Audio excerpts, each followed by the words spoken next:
नमस्कार मेरे प्यारे बच्चों, एक बार फिर से मैं आपके लिए एक क्वेश्चंस लेकर आ गया हूँ। आज का क्वेश्चंस है आपका बार्न हाफ गुणांक क्या है। तो मेरे प्यारे बच्चों, बार्न हाफ गुणांक किसे कहते हैं? किसी विलयन के पदार्थ यानी किसी पदार्थ के विलयन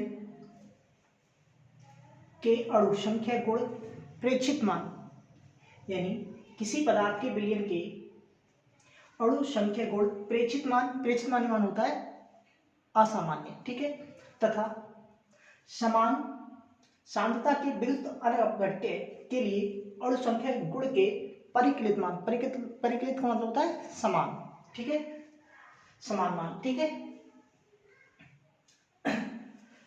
के अनुपात को बार्न हाफ गुणांक कहते हैं। इसे I से प्रदर्शित करते हैं। दोबारा एक बार फिर देखें, किसी पदार्थ के विलयन के अणु संख्या गुण के क्या होगा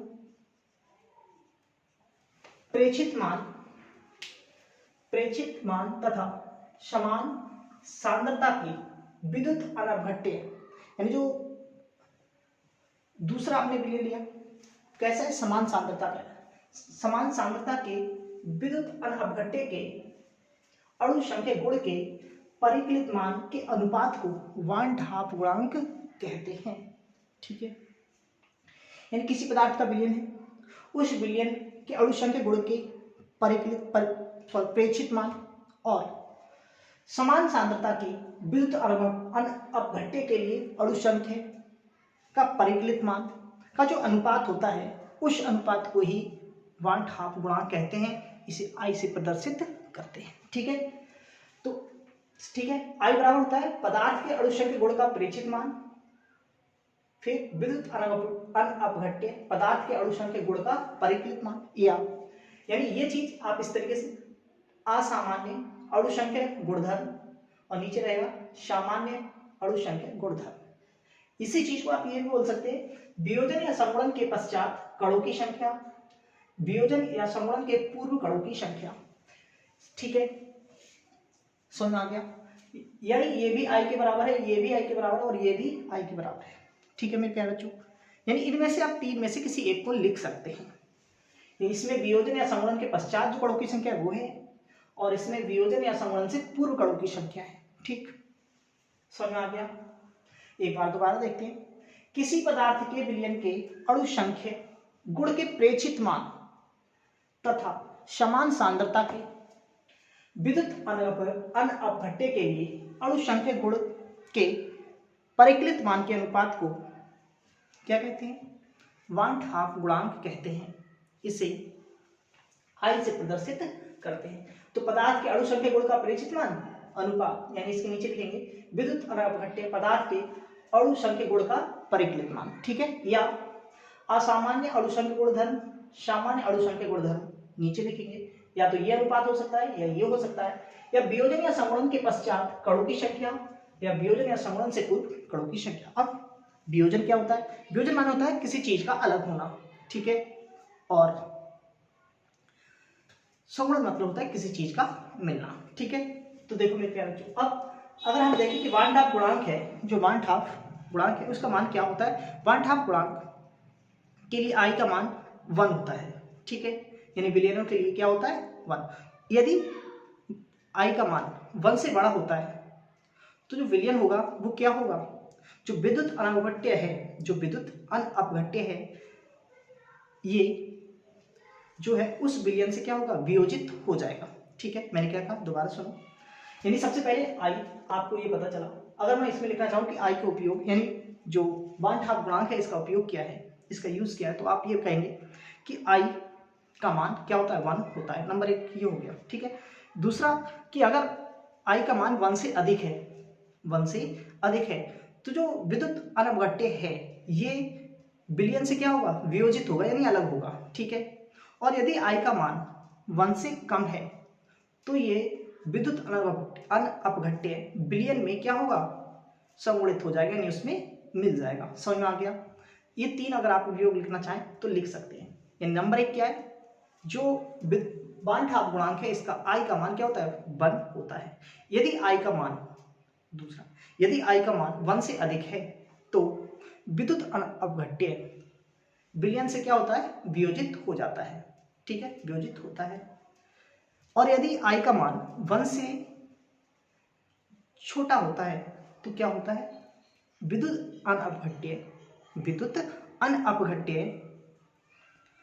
जो विलयन में क्या होता है, संगुणित हो जाता है, यानी घुल जाता है। ठीक है, अब सुनो, जैसे सोडियम क्लोराइड NaCl है, सोडियम क्लोराइड NaCl है NaCl Na+ चार्ज और Cl- 1 चार्ज, इसमें 2 आयन होते हैं। इसका मतलब यह कि इसमें कितने आयन हैं, 2 आयन हैं, एक प्लस और एक माइनस। इसका मतलब I का मान इसके लिए क्या होगा, 1 से अधिक होगा, क्योंकि इसमें Na और Cl क्या होते हैं, पृथक हो जाते हैं, वियोजित हो जाते हैं। ठीक है, समझ में आया? एक बार दोबारा सुनो। अगर आप इसका योग एग्जाम्पल देना चाहते हैं तो आप कह सकते हैं कि यानी सोडियम क्लोराइड में Na+ और Cl- है जो वियोजित हो जाते हैं, इसलिए, और इसमें कितने आयन हैं, 2 आयन हैं, और ये क्या हो जाते हैं, वियोजित हो जाते हैं, यानी अलग अलग हो जाते हैं। अगर अलग अलग हो जाते हैं तो इसमें I का मान क्या है, 1 से अधिक है। ठीक, मुझे उम्मीद है कि पांठ्यपूर्णांक आपको समझ में आ गया। एक बार फिर से देखते हैं। किसी पदार्थ के विलयन के अणुसंख्य गुण के प्रेक्षित मान तथा समान सांद्रता के विद्युत अनअपघट्य के लिए अणुसंख्य गुण के परिकलित मान के अनुपात को वान ठाप गुणांक कहते हैं। इसे I से प्रदर्शित करते हैं। I बराबर होता है पदार्थ के अणुसंख्य गुण का प्रेक्षित मान अनुपात विद्युत अनअपघट्य पदार्थ के अणुसंख्य गुण का परिकलित मान। ये ऊपर लिखेंगे, ये नीचे, या करके I बराबर असामान्य अणुसंख्य गुणधर्म, सामान्य अणुसंख्य गुणधर्म, या वियोजन या संगुणन के पश्चात कणों की संख्या, वियोजन या संगुणन से पूर्व कणों की संख्या। ठीक, फिर इसका उपयोग अगर आप कहना चाहते हैं तो उपयोग क्या होगा, नंबर 1, I का जो मान यानी 1/2 गुणांक I का मान जो होता है वो क्या होता है, 1 होता है। दूसरा, यदि I का मान 1 से अधिक होता है तो विद्युत अनअपघट्य विलयन से वियोजित हो जाता है। ठीक, तीसरा, यदि I का मान 1 से कम होता है तो यह विद्युत अनअपघट्य विलयन में संगुणित हो जाता है। समझ में आ गया? अब एक एग्जांपल, सोडियम क्लोराइड में Na+ और Cl- 2 आयन होते हैं, जिसमें ये क्या होते हैं, वियोजित हो जाते हैं। क्या हो जाते हैं, वियोजित हो जाते हैं। इसलिए सोडियम क्लोराइड के लिए 1/2 गुणांक I का मान 1 से अधिक होता है। ठीक, ये आपका पहला क्वेश्चन हो गया। अब देखें परासरण दाब। परासरण दाब किसे कहते हैं, किसी विलयन को अर्धपारगम्य झिल्ली, मैंने अर्धपारगम्य झिल्ली आपको बताया, किसी विलयन को अर्धपारगम्य झिल्ली द्वारा विलायक से पृथक करने, यानी विलायक से क्या करना है, अलग करना है, विलायक से पृथक करने के लिए विलयन पर लगाया गया अतिरिक्त दाब।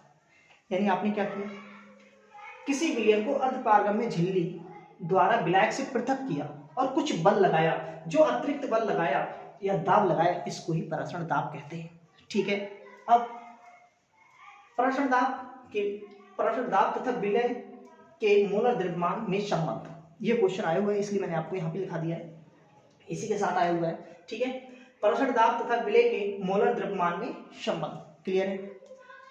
तो पाई V बराबर nRT, यहां से पाई का मान निकालो, nRT/V। क्लियर, समझ में आ गया? यहाँ पाई क्या है, परासरण दाब विलयन का। ठीक है, वैसे तो आदर्श गैस समीकरण होता है PV/RT बराबर nRT, है ना, उसी से यहाँ ये जो बनाया गया PV बराबर क्या होता है, nRT, ये जो फॉर्मूला बना है इसी से बना है। ठीक है, लेकिन हम यहाँ विलयनों के लिए पढ़ रहे हैं तो ये विलयन की जरूरत पड़ेगी। तो ये जो दे रखा है परासरण दाब है किसका, विलयन का, कौन, पाई। तो पाई V बराबर nRT, यहाँ से हमने पाई का मान निकाला तो nRT, विलय के मोल n बराबर W/n, जहां W क्या है, विलय का भार है, ग्राम में है, n क्या है, विलय का मोलर द्रव्यमान है। ठीक है, यानी विलय का द्रव्यमान है। जब ये मान हमने क्या किया, इसमें लगा दिया, तो पाई ग्राम क्या होगा, WRT/MB। ठीक है, यहां से हमने m का मान निकाला तो क्या आया, WRT/πV, जहां पाई क्या है, परासरण दाब है विलयन का, T क्या है, परमताप है, R क्या है, सार्वत्रिक नियतांक है, और V क्या है, विलयन का आयतन है। ठीक है, अगर आप लिखना चाहें तो विलय का W क्या है, विलेय का भार है, m क्या है, विलेय का मोलर द्रव्यमान है। इस चीज से आप इस तरीके से आप इसे कर सकते हैं। क्लियर है? एक बार 1 सेकंड के लिए देखें, फिर मैं इससे आगे आपको फिर समझाता हूँ एक बार फिर।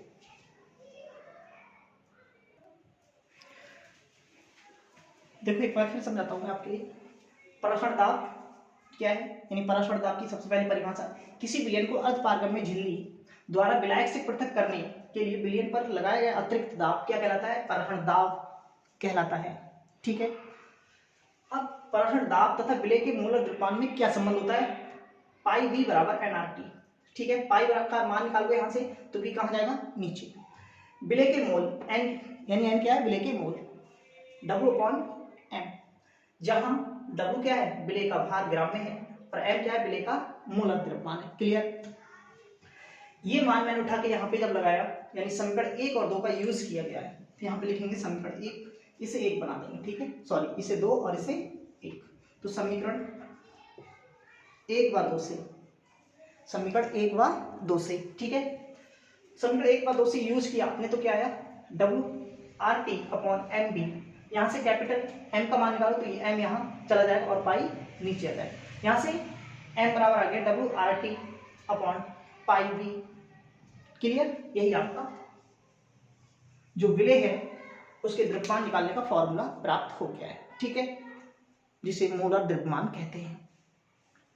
अब जहां अगर आप देखें, पाई क्या है, पराशर दाब है विलयन का, टी क्या है, परमताप है, आर क्या है, सार्वत्रिक नियतांक है, बी क्या है, विलयन का आयतन है। क्लियर? और डब्ल्यू की बात करेंगे, डब्ल्यू क्या है, तो विलय का भार है। आप लिख सकते हैं यहाँ पे कि डब्ल्यू विलय का भार है, एन क्या है, विलय का मोलर द्रव्यमान है। क्लियर है? इस तरीके से ये आपके 2 क्वेश्चंस आज के लिए कंप्लीट हो गए हैं। ठीक, आप इन सभी क्वेश्चंस को दोनों को याद कर लेंगे अच्छी तरीके से। बाकी मिलते हैं अगले क्वेश्चन के साथ अगले वीडियो में।